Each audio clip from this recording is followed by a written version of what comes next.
guess, first of all, start, like when you came in and the start of this year, guys in here early at camp, there's been lots of things, a new captain. Has this like worked out pretty good this year?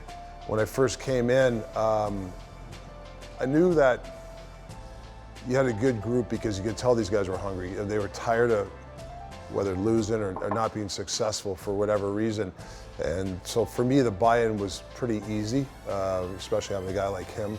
The captain, how was that process? Did you know about it before? Was this something you guys had talked about? Well, it's an organizational thing, right? Obviously, the head coach, I have a say, don't get me wrong, but the owner, Jim and Patrick. I remember we had lunch with his family, flew his parents in with the owners, Francesco, wow, Roberto. That's big. Oh yeah, we had a nice big lunch there, and they put him on the spot. Like, I think Roberto and Francesco asked him some tough questions. Like, I'm thank God they didn't ask me those questions.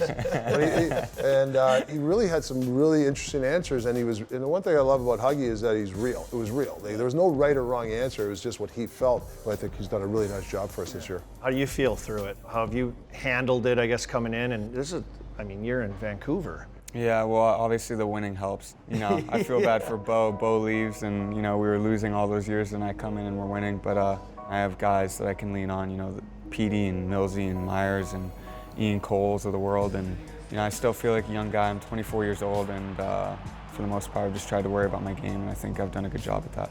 Does he remind you of anyone you coached before or played with? Well, he's a hockey nerd, right? When it was Arizona, I had a lot of the young guys, the Kellers of the world, Schmaltzy. Yeah. These guys they're young guys, but these guys love hocky. Yeah, it's like you. Yeah, but I'm 60. I wouldn't call you a nerd to your face. No, but they want to know. They keep you young, right? Yeah. Because you better have answers for them. They ask intelligent questions. Or if you say, hey man, I want you here, they're not afraid to say, well, why not here because this could happen. So it challenges the coaches and makes you younger and think younger. Do you do that? Do you talk like that? We talk, and he's got an open door, like he said. He always says it's a partnership, and that's true. So it's a very open line of communication that I think has been not only good for me, but good for everyone in the group. He's really respectful. He's too respectful. Sometimes he'll ask me something and I'll agree with him, and he says no, like he's looking for me to. Because I know the guy. Those players sometimes. I'm not saying he's that player. Yeah, and they leave and they're like no, But no, it's a great relationship, and and the other coaches, obviously a great relationship with him and the other players. You ever seen him get fired up this year? Crazy talk? Yeah. It's like I said, it's been not too bad. No, he's been great. He's pretty calm, but obviously seen him once or twice, and a couple of times he'll be, giving me a stare down from the other side of the bench. But I think one time he's like threatened us a little bit. It was like, do not mess with me here. Like, look how jacked he is. He's not messing around. No. Have you seen him play? I've seen some clips. He wasn't even born yet. Yeah, but you've seen like him versus Wendell and seen his stats. Yeah. Killer, I know. This guy's a nail. My favorite in the morning. Gun. My favorite sometimes in the morning. I'll go, "How you doing, man? You doing?" And he goes, "No, how are you doing?" So then that helps me though. It's like hey, or the night before I was pissed about something. Yeah.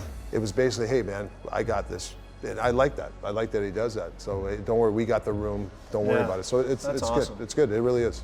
I guess what's the biggest difference from last year? Obviously, the biggest one probably. These guys coming in here and setting the table for how we want to play and cleaning up our structure. I mean, wouldn't call us a run and gun team, but a lot of times last year we'd have to win by scoring 4 or 5 goals, and no lead was safe. Exactly, and now we can, feel confident in trying to win a 1-0, 2-1 game, and that's a massive part. And then I think that guys are getting older. They've taken, bigger steps and. Taking it a little bit more personal, not being in the playoffs and whatnot. The one thing when I knew when I came here, their heart was in the right direction, in the right place. They wanted to do the right things. I'll be honest with you guys, Huggy, the first thing I think video I showed is I said, I don't want bad changes. I saw a lot of bad changes, so we cleaned that up. If you do the staples, you change hard, you practice hard, then the outcome will favor you. I think that he's got a. It's so weird. I'm calling him Rick too. I never call you Rick, but of course. It's for the camera. Right? Yeah, you're so fake on TV, buddy. Just be yourself, man. No, he's got a great pulse in the room because he's so open and the dialogue's always there. So I think he's always got a, good mind on how we're feeling or what we need. How do you guys deal with JT? Do you think people understand him? Because I don't think he, Go ahead, Huggy. like, he's a grumpy guy. I'm taking but this he's- one up. This No, is I'm a setup question. No, I mean, there's times, of course, during the year where, you know, I want to kill Millsy, he wants to kill me, I want to kill Petey, you know, Talk wants to kill me. I mean, it's not always going to be, you know, and he's the first guy to say this. If everything was, you know, yeah, man, backslapping and this and that, we wouldn't be going anywhere. Does he get on guys at times? Of course, and, you know, it's more of a question for Rick, throw it on Rick, because Yeah. he deals with them more than I do. Does that make it easier for you sometimes? One thing I love about him, he'll admit his mistake. You know, he's not afraid to say sorry if he goes too far. But at the end of the day, his heart's in the right direction. You just hear it Huggy, like, you're the most competitive guy. And playoffs, you want JT Miller line it up. Well, good luck, boys. Go get it. Thank you. Thank you, man. Appreciate it.